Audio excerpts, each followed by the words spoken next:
All my pool owners. In case you haven't learned this yet, I'm going to show you something that a pool guy showed me regarding your skimmer for the winter.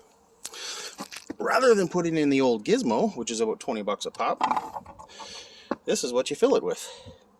Pool noodles or foam. It's that's some piping foam that I had, just cut it up, but you can use pool noodles as long as it has a little bit of give. So what happens, I do that here as well.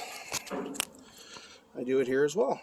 Okay, so what happens is when the water goes in there, by displacement, the water will not fill up and completely harden the entire area. It will fill up as much as it can, less all of this foam and everything else in there. So this goes right to the bottom. Inside underneath here, I've got a rubber plug on my main line. So, and I've tested it, it doesn't leak. So I suggest you test it for a day or two, make sure, fill it up to a certain point with a little bit of fluid. I suggest antifreeze. Test it, make sure it does not go in. You might want to put a little antifreeze in it first. I always do. So then put your plug in, fill it up with a little bit of antifreeze to a certain point where you know that you can keep track of it for a few days. Check it after a few days. If it doesn't go down, top it up with a little bit more. I fill it up about half of the skimmer, just to the point where it would start to go into the pool, about half point.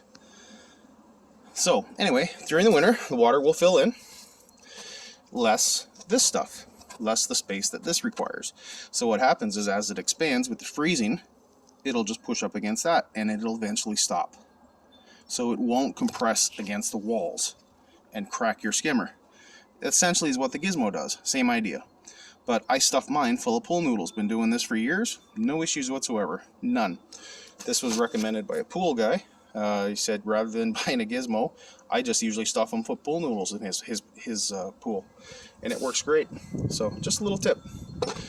Okay, winter's here. Coming. Bye-bye, season 2022.